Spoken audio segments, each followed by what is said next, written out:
Details are coming out this midday. Police are looking into whether the shooter Ivan Lopez was in a fight and had PTSD. ABC's Marcy Gonzalez is live in Fort Hood with today's developments.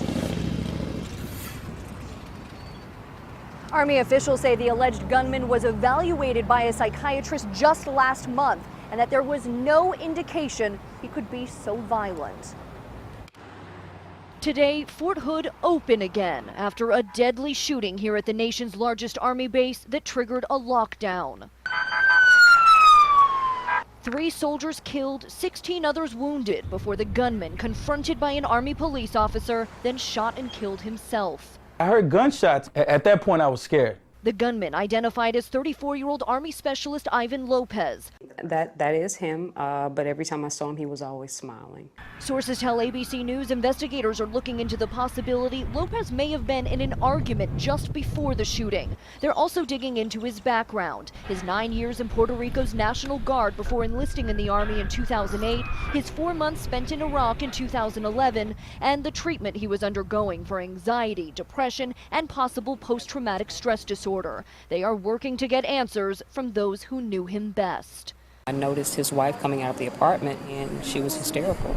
Nearly 5 years after the deadliest mass shooting ever at a U.S. military installation happened here, questions raised yet again about base security. We'll have to re-examine all of those programs and see if there were any gaps. We owe it to all of our men and women in uniform and also to their families to see that justice is done to ensure that they are safe here at home.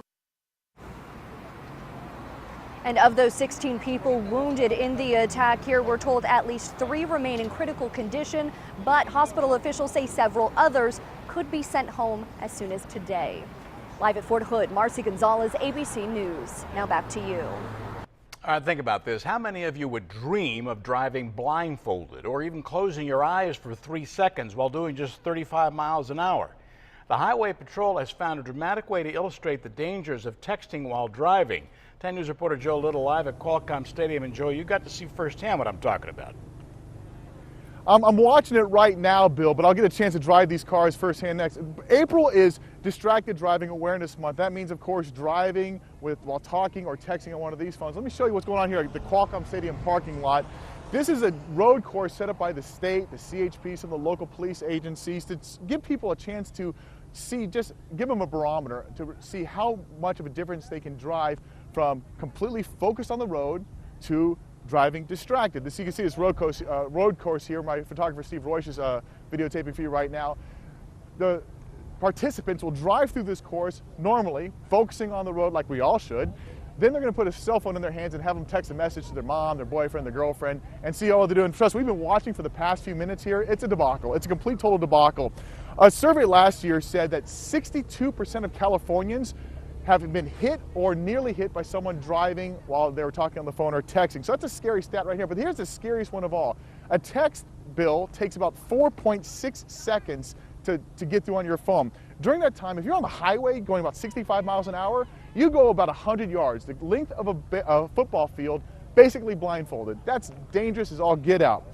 Now, the biggest problem is awareness. How do you raise awareness for distracted driving? The simple, I mean, it's like telling someone smoking is bad for you. We all know it's bad for you, but how do you tell them to get aware about texting and driving? We'll tackle that question coming up at 11:30. Until then, reporting live from Qualcomm, Joe Little, 10 News.